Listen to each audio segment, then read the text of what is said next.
Identifier, analyser, planifier, trader. Votre rendez-vous avec IG. Investissez avec les Turbo 24.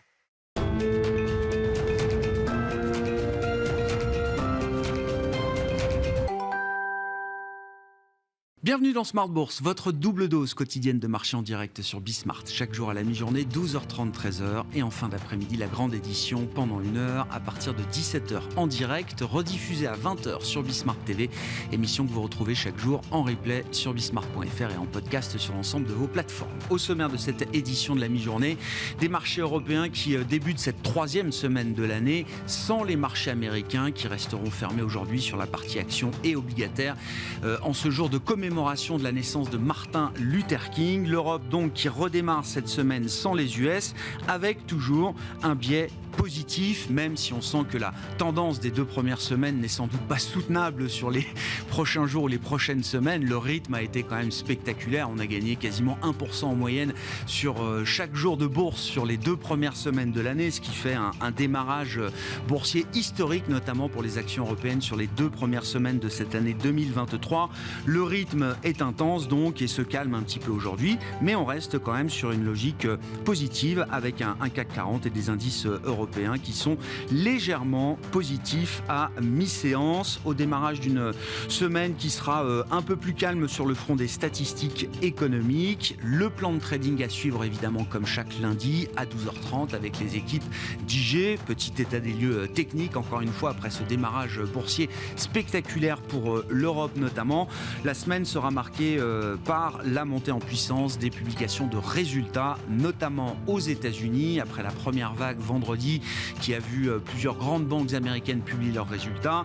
La séquence se poursuit avec d'autres banques américaines attendues demain, notamment mardi. Goldman Sachs et Morgan Stanley publieront leurs résultats trimestriels. Et puis on aura un peu plus tard dans la semaine les résultats d'Alcoa dans le secteur de l'acier, Procter & Gamble dans le secteur de la grande consommation, de la grande distribution. Et puis Netflix jeudi soir qui sera la première grande plateforme américaine à publier ses résultats trimestriels pour le 4e trimestre de l'année 2022. Voilà pour le programme du jour et de la semaine. Smart Bourse chaque jour en direct à 12h30 et 17h sur Bismart.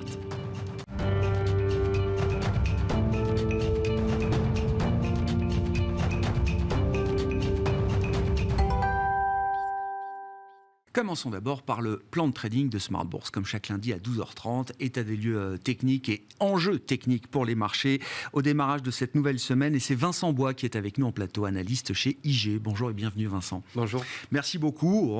Premier petit commentaire sur ces 15 premiers jours de bourse. C'est assez spectaculaire, effectivement. Ça fait même les gros titres de la presse financière mondiale. L'Europe n'a jamais connu un démarrage annuel aussi intense que ces 2 premières semaines de 2023. Tout à fait, hein, l'Europe, également les États-Unis, un peu moins fort, mais finalement, on n'a pas eu de hausse seulement pendant le Santa Rally habituel. Oui, on a eu de la hausse avant, on a eu de la hausse ensuite, mais pas le Santa Rally, mais bon, les opérateurs de marché en sont plutôt contents.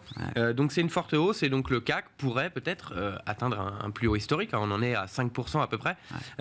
Donc l'Europe continue de superformer, continue actuellement puisque les marchés américains vont être fermés. Mais les marchés américains ne sont pas non plus trop en retard, hein. Il y a certains indices, le Dow Jones qui est plutôt haussier par rapport toujours aux technologies qui sont un peu en retard, qui ont beaucoup de retard à rattraper, mais qui arrivent à des niveaux techniques. On va voir d'ailleurs le S&P 500 qui a un niveau technique important à casser pour continuer cette hausse parce que le retard est encore à rattraper. Regardons effectivement ce graphique journalier de l'indice américain large, le S&P 500 effectivement. Alors la première semaine de l'année a été relativement médiocre, mais c'est vrai que la dynamique haussière a été beaucoup plus visible sur le marché américain sur la semaine passée, sur la semaine écoulée. Et donc, on arrive à un moment technique important, c'est ça, Vincent ? Tout à fait. On voit bien cette oblique sur le graphique. On a la ligne de tendance qui est toujours sur une tendance baissière, très nette. Et donc, on est sur le 6e test de cette oblique. Donc, est-ce que cela va peut-être amener justement à une respiration qui est plutôt normale, pour ne pas aller trop vite et donc avoir un retour en arrière qui serait trop fort.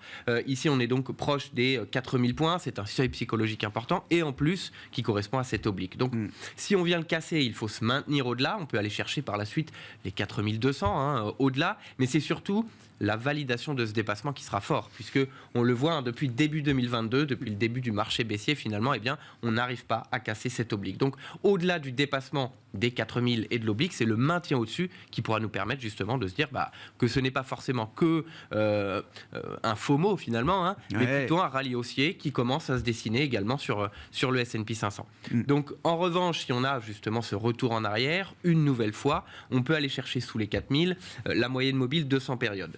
Si on a un peu plus qu'une respiration, c'est les 3800. Tant qu'on reste au-delà des 3800, qui correspond ici à notre Fibonacci, le plus bas qu'on a eu, un dur rebond qui s'est fait pendant plusieurs séances fin 2022, début 2023. On se maintient là-dessus, on peut avoir un rebond et une nouvelle attaque de cette oblique justement. Donc là, ça va être décisif, mais on peut avoir un retour en arrière qui n'est pas forcément signe d'un échec, plutôt d'un retest et d'une respiration tout à fait logique. Ce qui est intéressant, c'est qu'on arrive sur ce niveau technique, ce niveau de résistance important pour le S&P 500, au moment où on entre de plein pied dans la période de publication des résultats d'entreprise, qui reste quand même à la fin de la journée, ou en tout cas sur du moyen long terme, la matière première qui fait la tendance des marchés boursiers. On arrive plutôt en position d'attente élevée de ce point de vue-là. Tout à fait. Donc il faut que les résultats soient au rendez-vous aussi. On a eu certaines baisses de perspectives qui jouent, puisque les résultats peuvent être un peu moins bons, mais tant qu'ils sont au-dessus du consensus, les marchés apprécieront. Donc ça va être vraiment un test. Cette semaine est assez légère, donc les banques, a priori qui vont être du même acabit finalement que les banques qu'on a eu vendredi, donc des résultats un peu en baisse, des hausses de mise en réserve surtout, puisque ce sont les mises en réserve qui ont pénalisé les banques vendredi.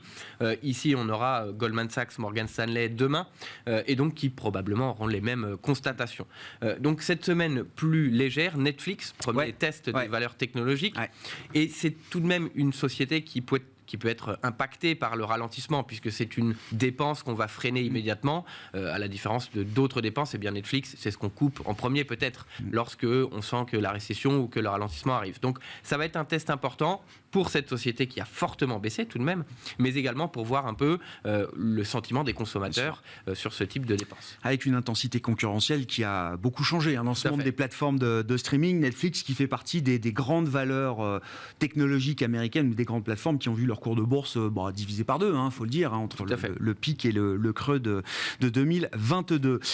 Une tendance aussi qui se confirme sur les marchés, et c'est une tendance fondamentale importante, c'est la course du dollar qui est en train de se renverser. 2022 a été l'année effectivement du pic dollar. La force du dollar face à l'ensemble des grandes devises a été spectaculaire tout au long de l'année 2022, et depuis quelques semaines, quelques mois peut-être, le renversement de tendance commence à être assez visible, et notamment sur la parité euro-dollar qu'on peut regarder sous forme de graphique. En effet, on est en hebdomadaire, donc c'est tout de même plusieurs mois maintenant, début octobre, le point bas qu'on a eu, qui correspond justement au point haut sur le dollar américain, et donc on sent également que les marchés sont plutôt positifs, puisque le dollar américain est utilisé en cas de risque sur les marchés. Ça correspond au redémarrage, le mois d'octobre correspond au mois de redémarrage des actions européennes, de la prise de risque à nouveau vis-à-vis de l'Europe. En Europe, également aux États-Unis. Si on regarde le S&P qu'on a vu, c'est le rebond des marchés qui s'est fait justement sur le point bas de l'euro-dollar et donc le point haut du dollar également. Donc, tout est lié sur les marchés financiers.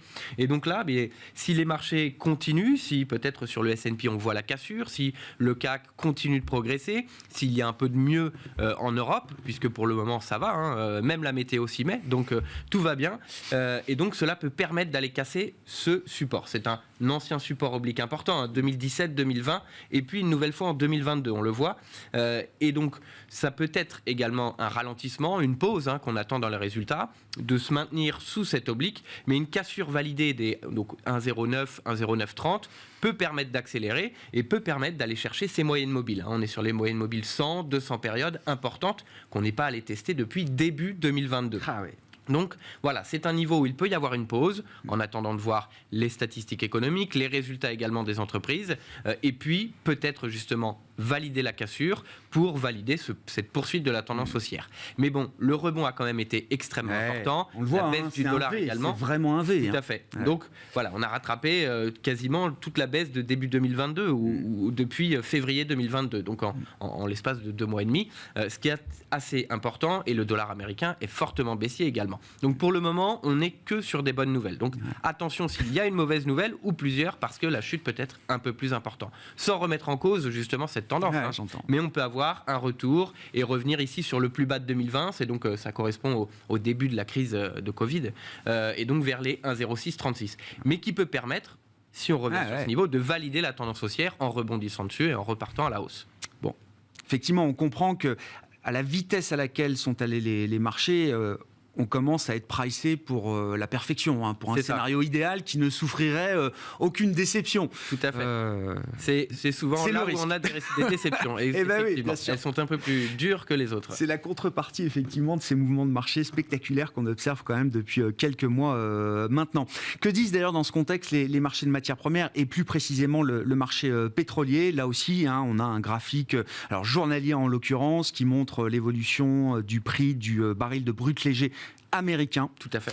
On a eu à un moment l'idée quand même que le marché des matières premières commençait à intégrer un ralentissement économique, voire une récession, et puis la réouverture de la Chine s'est invitée effectivement dans le paysage global macro, et la tendance est plutôt repartie à la hausse. En effet, oui. Certaines matières premières apprécient cette baisse du dollar, on l'a vu avec le cours de l'or par exemple, mais sur le cours du pétrole, on peut se dire à un moment, parce que si on regarde début octobre, finalement, c'est les doubles tops et puis la baisse. Donc les marchés progressaient d'un côté, en tout cas les indices, et le pétrole, la matière première tout de même qui montre un peu l'évolution de l'économie, on l'utilise dans tous les pans de l'économie, qui était en train de baisser, et donc on se disait que les marchés priceaient de l'autre côté ce ralentissement économique. Pour le moment, il n'y a pas d'accélération baissière, il n'y a pas de baisse plus importante sur le pétrole, et donc c'est plutôt une hésitation justement entre cette hausse des indices et peut-être un ralentissement économique. Donc le pétrole, finalement, est entre les deux. Mais il y a aussi tous les problèmes qui sont propres au marché du pétrole. C'est la production qui est plus difficile, la demande n'est pas forcément en forte baisse, mais l'augmentation de la production est difficile. C'est le Nigeria qui n'arrivait pas justement à atteindre les quotas de production, et qui était d'ailleurs bien en dessous.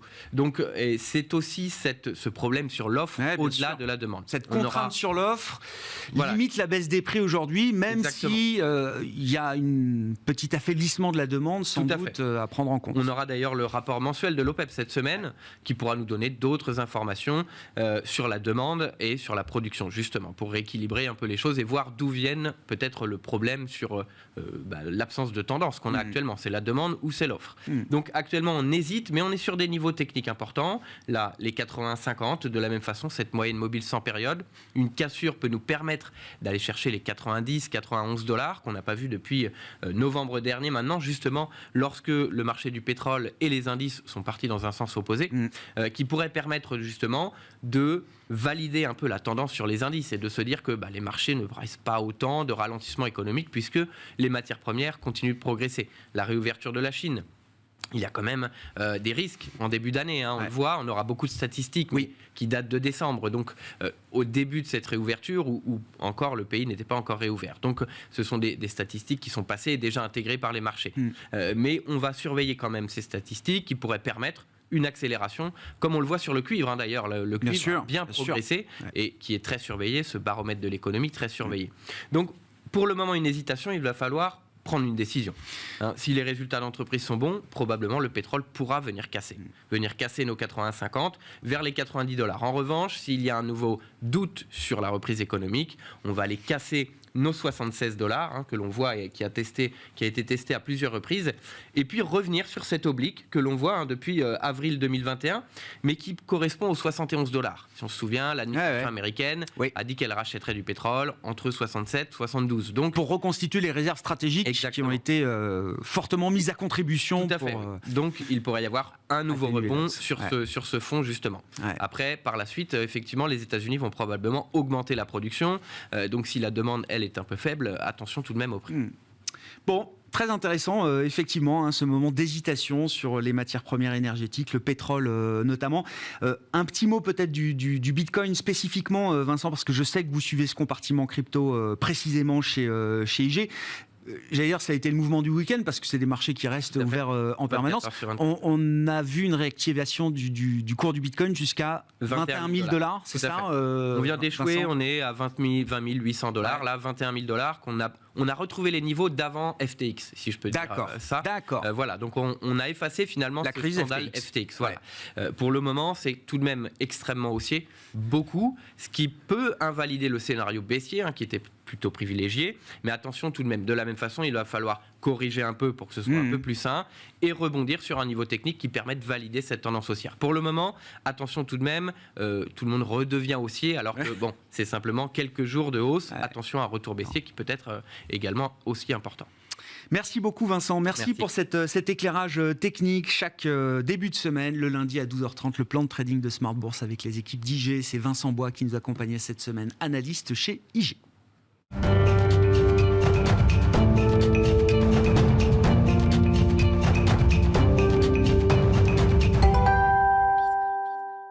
Poursuivons cette discussion de marché avec John Plassard qui est avec nous en visioconférence depuis la Suisse, spécialiste en investissement de la banque Mirabeau. Bonjour et bienvenue John, merci beaucoup d'être avec nous à distance.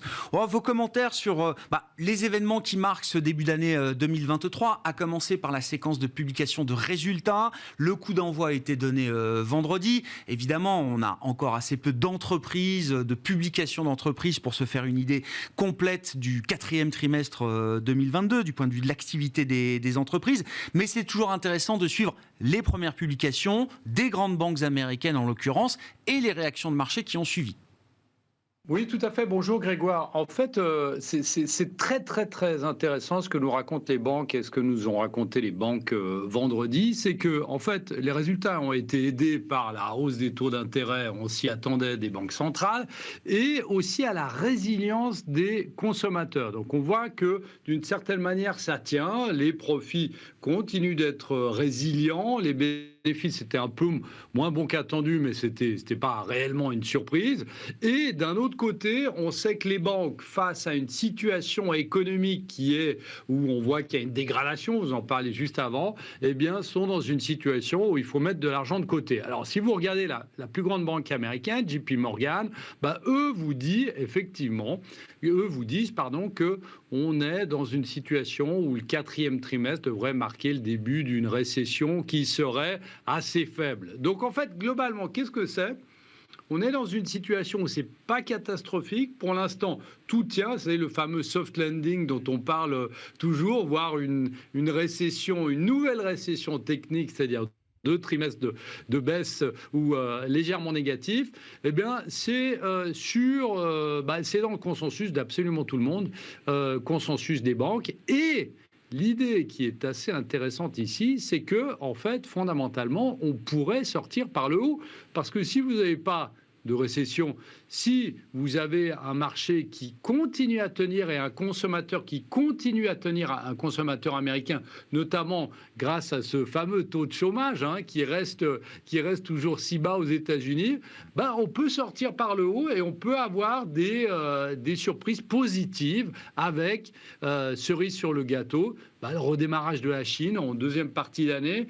Et je vous rappelle quand même, c'est important de le noter, parce que c'est quand même le premier partenaire économique des États-Unis. Et donc ici, on a pas mal d'arguments aussi pour regarder le verre à moitié plein, en se disant qu'effectivement, on met des réserves de côté, les banques américaines mettent des réserves de côté, mais potentiellement, ne vont pas devoir les utiliser. Donc je trouve, moi, alors vous me direz que c'est 15 jours, mais je trouve que c'est assez sain comme début de publication des résultats des entreprises américaines. D'autant que pour les publications relatives au quatrième trimestre de l'année 2022, on n'a pas eu de vague de warning ou d'avertissement sur chiffre d'affaires ou sur résultats, John. Et on sait pourtant que les entreprises américaines sont spécialistes dans le guidage des anticipations de marché. C'est-à-dire quand on voit venir un gros problème sur les résultats, les grandes entreprises ont une communication financière qui permet justement d'ajuster le consensus des analystes. Là, j'ai pas vu de warning spectaculaire, ou en tout cas de warning en série qui mettrait en péril les publications de ce 4e trimestre. Oui, vous avez tout à fait raison. Pour revenir sur les anciens trimestres qu'on avait eus, vous aviez des entreprises comme Walmart, par exemple, les supermarchés, qui avaient effectivement averti en disant qu'ils avaient trop de stock, que leur marge allait baisser, etc. Donc on voyait déjà qu'on avait préparé, comme vous le dites, Grégoire, on avait préparer le terrain, et là on l'a pas. Donc effectivement on est dans une situation où on s'attend. Alors évidemment le test, qu'est-ce que ça va être? Ça va être les entreprises de la tech, hein, bien évidemment, voir si là aussi il y a une décélération ou si on anticipe à une reprise de commandes en fin de cette année, voire en deuxième partie de l'année. Et on sait que l'année passée, les entreprises qui avaient le plus baissé dans le secteur de la tech étaient les entreprises qui n'avaient pas de profit. Vous savez, il y en a plusieurs, il y a Uber, il y a Roblox, il y en a plein, etc. Et il y a un indice sur Bloomberg, par exemple, que vous pouvez suivre, où on voit que c'était absolument catastrophique. Et ça va être intéressant de regarder là quelles vont être les réactions de marché, parce que ça va peut-être vouloir dire que la tendance qu'on a depuis le début de l'année, qui est que les grands perdants sont les grands gagnants, elle pourrait potentiellement se poursuivre ces prochaines semaines. D'autant qu'effectivement, la tech annonce quotidiennement des plans de restructuration, des plans de départ, etc. Et donc, in fine, on voit quand même des grandes entreprises qui ajustent leur base de coûts dans un moment où effectivement les marges pourraient être sous pression. Donc, intéressant de voir comment le marché appréciera ces différentes annonces des grands groupes technologiques. Netflix publiera donc ses résultats jeudi après la clôture des marchés américains pour entamer la série de publications des grandes plateformes américaines. À ce titre, là, comment est-ce que vous regardez ce démarrage d'année? John, vous l'avez déjà évoqué, il est spectaculaire. La tendance est très favorable, notamment aux actions européennes, relatif aux actions américaines.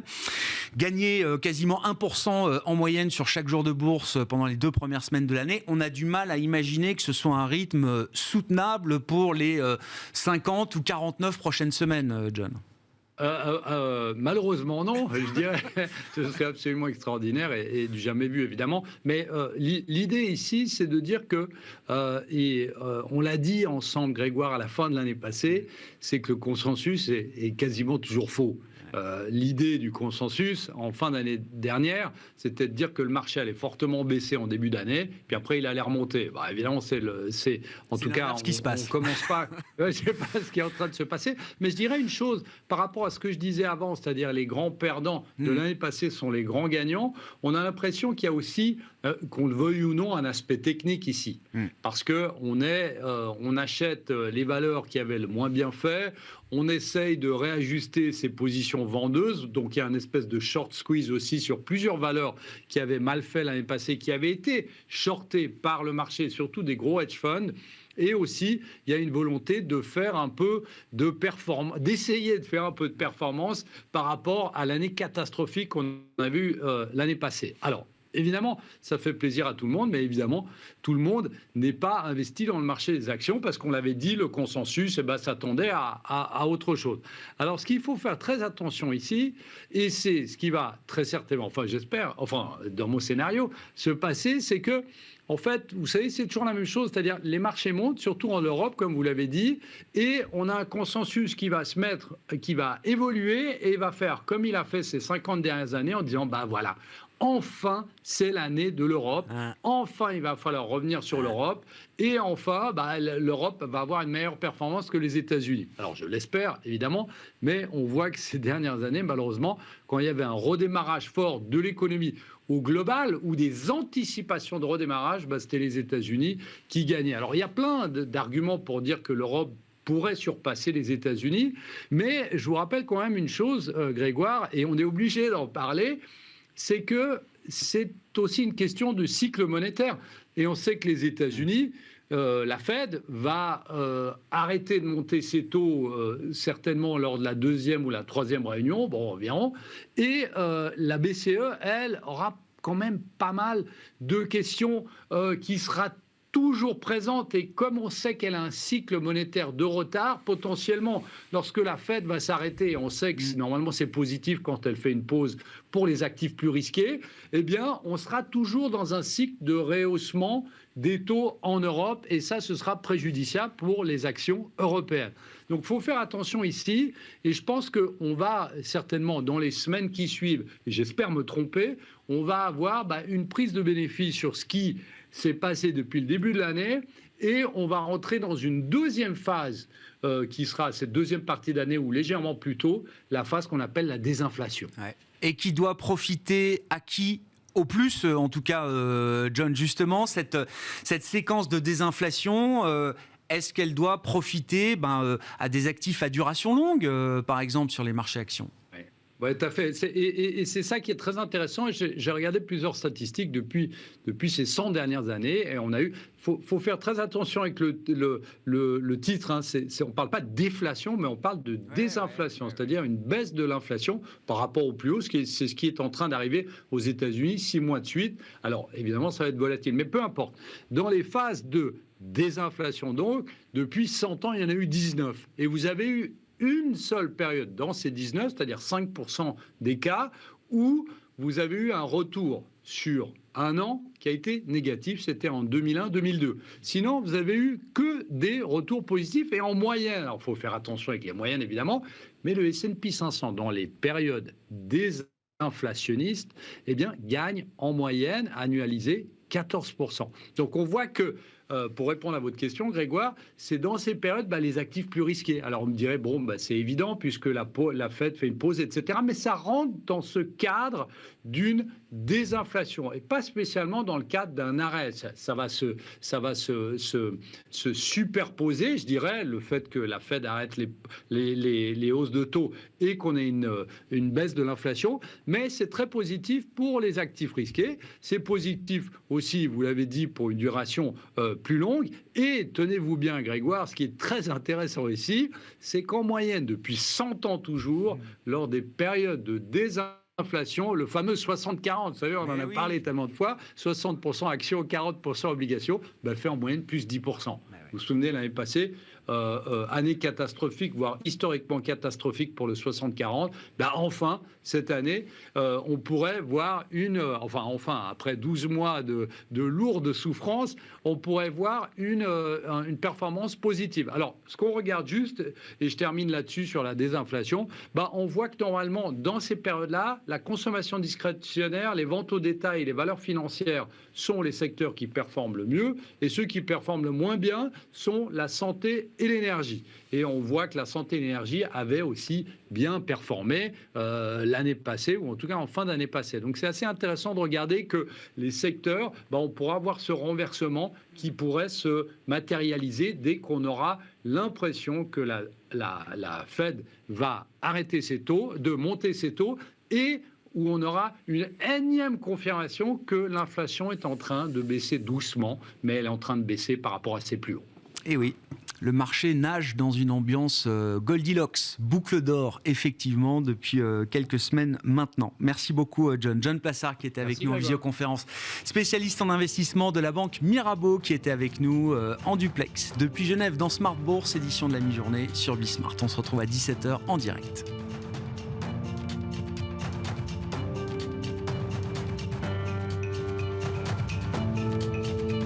Identifier, analyser, planifier, trader. Votre rendez-vous avec IG. Investissez avec les Turbo 24.